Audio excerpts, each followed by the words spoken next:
നമസ്തേ. കുംഭമേളയിൽ പോയ വിശേഷം പറയണമെന്ന് വിചാരിച്ചു. ഇപ്പോഴാണ് സമയം കിട്ടിയത്.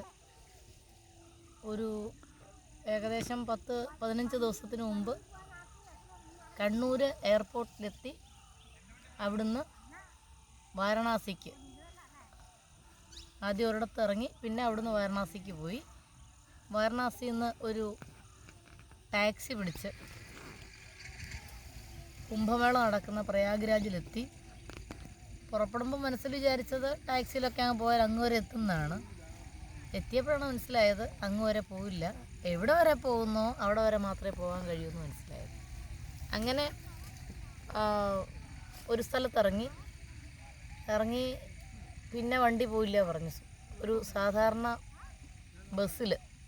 ബസ്സെന്ന് വെച്ചാൽ കുംഭമേള സ്ഥലത്ത് ഒട്ടനവധി എണ്ണിയാലൊടുങ്ങാത്തത്ര ഉത്തർപ്രദേശിൻ്റെ പരിവാഹൻ എന്ന് പറഞ്ഞിട്ടുള്ള വണ്ടികൾ ധാരാളമായിട്ട് അടുക്കി ഇങ്ങനെ പൊയ്ക്കൊണ്ടിരിക്കും. ഒരു പോലീസുകാരൻ തന്നെ സഹായിക്കാൻ വേണ്ടിയിട്ട് വന്ന് അതിൽ കയറ്റി വിട്ടു. 2-3 കിലോമീറ്റർ പോയപ്പോഴേക്കും ആ വണ്ടി പിന്നെ പോയില്ല, അത്ര തിരക്കായി. പിന്നെ ഇറങ്ങി പെട്ടി വലിച്ചുകൊണ്ട് കുറച്ച് നടക്കാൻ നോക്കി. പൂഴി മണൽ പോലെയുള്ള സ്ഥലമൊക്കെ ഉള്ളതുകൊണ്ട് വലിച്ചിട്ട് പോവുക വലിയ പ്രയാസമാണ്. പിന്നെ ഒരു 2 വീലറുകാരൻ സഹായിച്ചു. 2 പേരെ പുറകിൽ വെച്ചു, പെട്ടി മുമ്പിൽ വെച്ചു. മിക്കവാറും എല്ലാവരും ഇങ്ങനെ അഭ്യാസം കളിച്ചാണ് പോകുന്നത്. ഒരു 5 കിലോമീറ്ററോളം അദ്ദേഹം എത്തിച്ചു. അതിനുശേഷം പിന്നെ താഴോട്ടൊക്കെ ഇറങ്ങി ഒരു പാലത്തിൻ്റെ സൈഡിലൊക്കെ എത്തിയപ്പോൾ മനസ്സിലായി സെക്ടറുകൾ തുടങ്ങിയെന്ന് മനസ്സിലായി.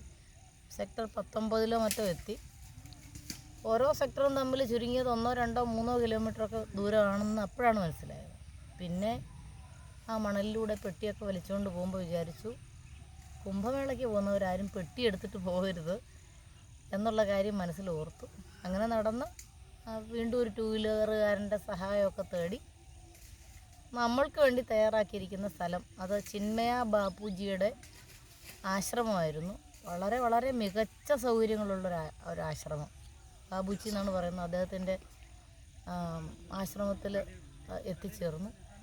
വളരെ വളരെ നല്ല സൗകര്യം. അവിടെ നമ്പർ 1 എന്ന് പറയുന്നല്ലോ, കുളിക്കാൻ ചൂടുവെള്ളം, എല്ലാ ഫെസിലിറ്റികളും ഒക്കെയുള്ള ഒരു ആശ്രമം. അവിടെ അങ്ങനെ എത്തിച്ചേർന്നു.